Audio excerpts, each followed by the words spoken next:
নমস্কার বন্ধুরা, রনি এন্ড মম কিচেনে আপনাদের স্বাগত। আশা করি সবাই ভালো আছেন। আজ আমি আপনাদের সঙ্গে শেয়ার করব সজনে শাকের দুর্দান্ত স্বাদের একটি রেসিপি। সজনে শাক দিয়ে আপনারা তো বিভিন্ন ধরনের রেসিপি বানিয়েছেন। এইভাবে একবার সজনে শাকের রেসিপিটাকে বানিয়ে দেখুন। গরম ভাতের সঙ্গে খেতে কিন্তু অসাধারণ লাগে। যারা সজনে শাক খেতে একদমই পছন্দ করেন না, এইভাবে যদি রান্না করে দেওয়া হয়, আশা করছি তাদেরও খুব পছন্দ হবে। তাই ভিডিওটা স্কিপ না করে লাইক দিয়ে সম্পূর্ণটা দেখে নেওয়ার অনুরোধ রইল। তো দেখুন, এখানে সজনে শাকটাকে আগে থেকেই খুব ভালো করে বেছে নিয়ে একটু একটু করে কেটে নিয়ে জল দিয়ে ভালো করে ধুয়ে নিয়েছি। এই সজনে শাকের সঙ্গে দেওয়ার জন্য এখানে নিয়েছি আলু আর বেগুন। আলুগুলোকে যেভাবে আমরা আলু ভাজা কাটি তার থেকে একটু মোটা মোটা করে কেটে নিয়েছি। এরপর একটা কড়াইয়ের মধ্যে নিয়ে নেব অল্প একটু জল। জলের পরিমাণটা এমনভাবে দিতে হবে যাতে পাতাগুলো খুব সুন্দরভাবে সেদ্ধ হয়ে যাবে আর জলটা পাতার সাথে শুকিয়ে যাবে। এর মধ্যে দিয়ে দিলাম অল্প একটু নুন। জলটা যখন একটু ফুটতে শুরু করবে, এর মধ্যে দিয়ে দেব কেটে ধুয়ে রাখা পাতাগুলোকে। তবে এখানে কিন্তু খুব বেশি নুন দেবেন না, যেহেতু জলটা পাতার সাথে শুকিয়ে যাবে, তাই খুব বেশি নুন দিলে শাকটা কিন্তু একদমই নোনতা হয়ে যাবে। এরপরে এর মধ্যে দিয়ে দিলাম অল্প একটু হলুদ। শাকের সাথে নুন হলুদটাকে খুব ভালো করে মিশিয়ে নেব। এরপরে গ্যাসের ফ্লেমটাকে একদম লোতে করে দিয়ে ঢেকে রেখে দিলাম 3 থেকে 4 মিনিটের মতো। তো দেখুন, শাকটা কিন্তু অনেকটাই সেদ্ধ সেদ্ধ হয়ে এসেছে, কিন্তু জলটা যেহেতু এখনো পুরোপুরিভাবে শুকনো হয়নি, তাই ঢাকনাটি খুলে নেওয়ার পর এইভাবেই নাড়াচাড়া করে জলটাকে একদম শুকনো শুকনো করে নেব। এইভাবে আগে থেকে শাকটাকে সেদ্ধ করে রান্না করলে দেখবেন রান্নাটা করে নিতেও সময় অনেক কম লাগবে আর খেতেও কিন্তু খুব ভালো হবে। তো দেখুন, এইভাবে নাড়াচাড়া করে নিয়ে শাকটাকে কিন্তু পুরোপুরিভাবে শুকনো করে নিয়েছি।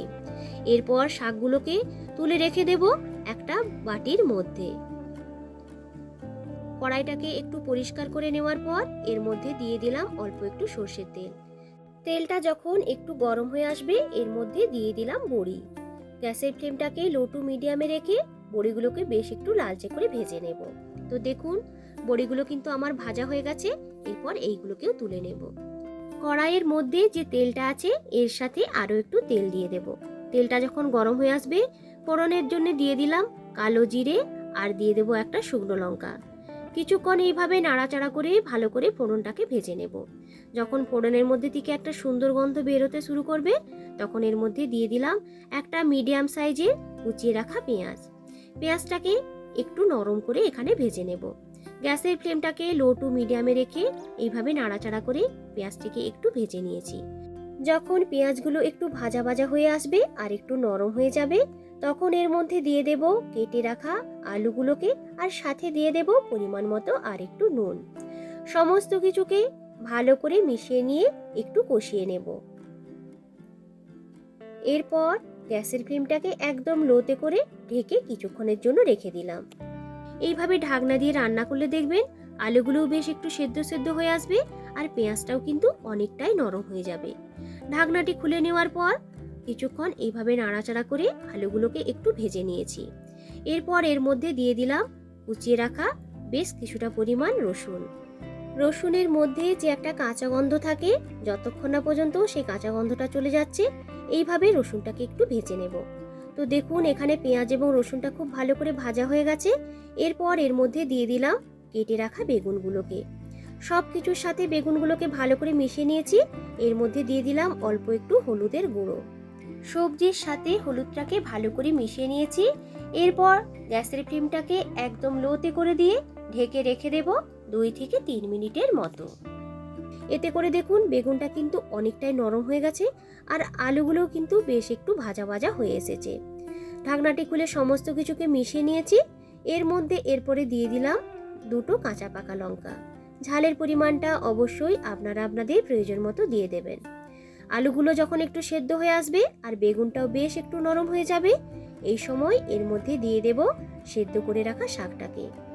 সজনে শাকটাকে আলু, বেগুন এবং মশলার সাথে খুব ভালো করে মিশিয়ে নেব। আজকের এই রেসিপিতে কোনো রকম বেশি মশলার কিন্তু ব্যবহার করব না, তাতেও কিন্তু খেতে হবে ভীষণই টেস্টি। এরপর গ্যাসের ফ্লেমটাকে একদম লোতে করে ঢেকে রেখে দিয়েছিলাম কিছুক্ষণের জন্য। তো দেখুন আলুটা কিন্তু অনেকটাই সেদ্ধ সেদ্ধ হয়ে এসেছে। ভালো করে সমস্ত কিছুকে মিশিয়ে নিয়েছি। আবারও ঢাকা দিয়ে রেখে দেব 2 থেকে 3 মিনিটের মতো। যেহেতু আজকের এই রেসিপিতে কোনো রকম জলের ব্যবহার করব না, এইভাবে ঢাকা দিয়ে রান্না করে নেব।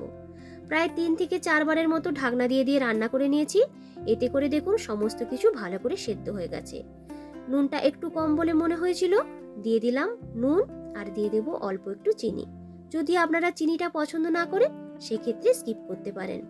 সবকিছু ভালো করে মেশানো হয়ে গেছে। এরপর চেক করে নেব আলুটা সেদ্ধ হয়েছে কিনা। তো দেখুন এইভাবে ঢাকা দিয়ে রান্না করার ফলে আলুটাও কিন্তু খুব সুন্দরভাবে সেদ্ধ হয়ে গেছে। নামিয়ে নেওয়ার আগে উপর থেকে দিয়ে দেব ভেজে রাখা বড়িগুলোকে। বড়িগুলোকে হাত দিয়ে এইভাবে একটু গুঁড়ো গুঁড়ো করে ওই শাকের মধ্যে দিয়ে দিলাম। এরপর সব কিছুকে একটু মিশিয়ে নিলেই কিন্তু তৈরি হয়ে যাবে আলু, বেগুন ও সজনে শাকের দুর্দান্ত স্বাদের এই রেসিপিটি। গরম ভাতের সঙ্গে যার স্বাদ অসাধারণ, একবার হলেও আপনারা এইভাবে বানিয়ে খেয়ে দেখবেন। তো বন্ধুরা, আজকের এই আলু বেগুন ও সজনে শাকের রেসিপিটা আপনাদের কেমন লাগলো অবশ্যই কিন্তু কমেন্ট করে জানাবেন। যদি আজকের এই রেসিপিটা আপনাদের ভালো লাগে একটা লাইক ও শেয়ার করার অনুরোধ রাখলাম। আমার চ্যানেলে নতুন বন্ধু হয়ে থাকলে অনুরোধ রইল চ্যানেলটিকে সাবস্ক্রাইব করে সাথে থাকার জন্য। পুরনো বন্ধুদেরকে অসংখ্য ধন্যবাদ জানিয়ে আবারও হাজির হব নতুন কোনো দিন নতুন কোনো রেসিপি নিয়ে। আজকের মতো টাটা।